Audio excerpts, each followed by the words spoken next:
Hello, it's Andrea here from The Art of Journaling, and it's day one of our mindfulness challenge.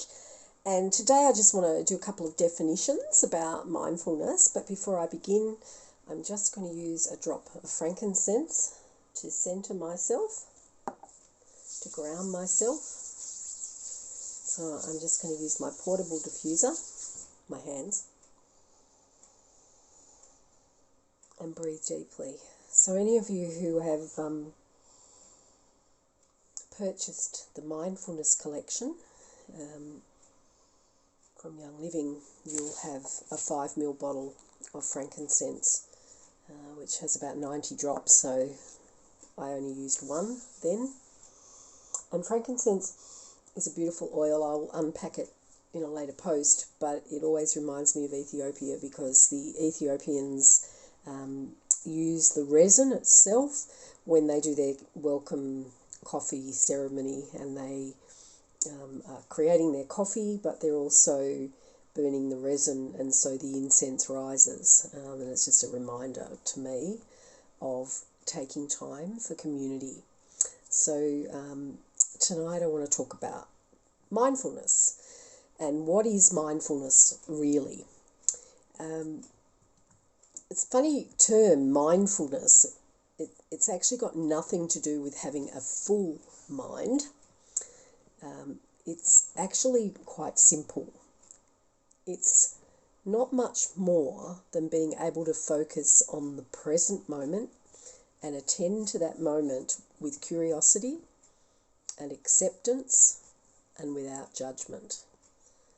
And I'm quoting from the little mindfulness book that comes within the Mindfulness collection. That's mentioned in another post. So I'm just going to read that to you again because I want you to really listen to the words and maybe even close your eyes and listen. Mindfulness is simple, really. It's not much more than being able to focus on the present moment and attend to that moment with curiosity and acceptance and without judgment. Now, simple does not equal easy. This is about learning to quieten down the busy mind, and it takes practice. That's why they call it the practice of mindfulness. It's actually not a thinking process. It's actually about awareness, about being present.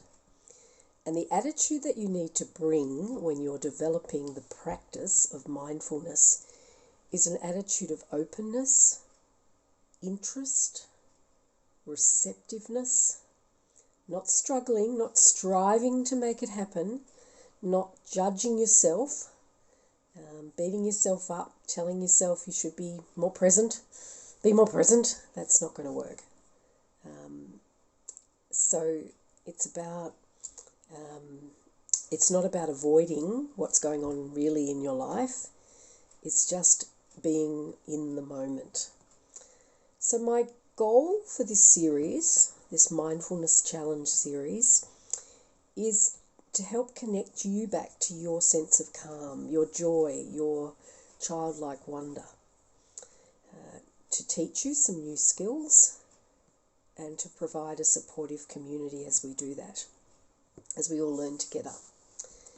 There are some health benefits that have been well documented about mindfulness, and I've worked in the health industry for a long time as an occupational therapist, and I actually attended a mindfulness course that was funded by my employer at one point, and the fellow who was running it, Dr. Craig Hassard, talked a lot about the health benefits of mindfulness and the research base that sits behind this practice. It's well known that mindfulness, when practiced regularly, decreases stress. So it actually has an effect on your body, your physical body, by quietening your mind. It can increase concentration, memory and focus, and that's why I combine essential oils with my practice of mindfulness, because they also can have the same benefit. So it's like a double whammy. It can help ease and decrease emotional stress and issues. and therefore help alleviate and settle pain and depression. Mindfulness can improve your sleep, and we will be talking about sleep later in the week.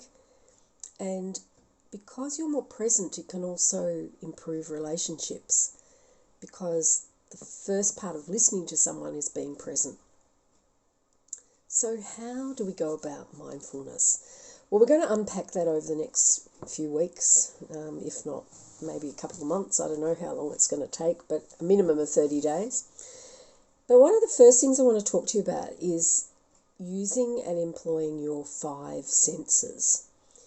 Rather than just being caught in your thoughts and your thinking, I want you to start to experience the world through touch, through taste, through your sense of hearing, your sight, your vision, and your smell. And that's why I started with just a deep breath and 1 drop of frankincense oil. If you have your frankincense already, 1 drop in your palm, rotate it clockwise. Why do we do clockwise? Well, it activates the oil, and the oils are active ingredients created by God to be agents of healing, and therefore we want to engage them with our DNA, and our DNA helix is clockwise. So that's the science behind it.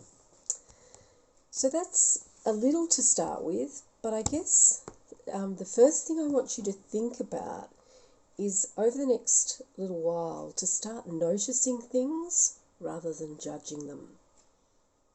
Just say to yourself, that's interesting.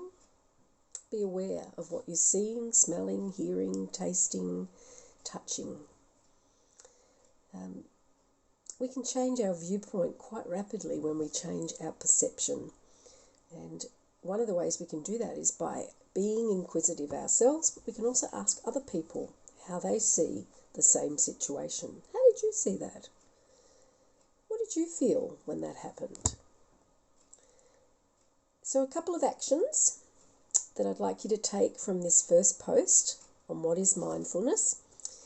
Why don't you Google the word mindfulness and see what comes up? Or if you're not into Google, go to another search engine and put in what is mindfulness.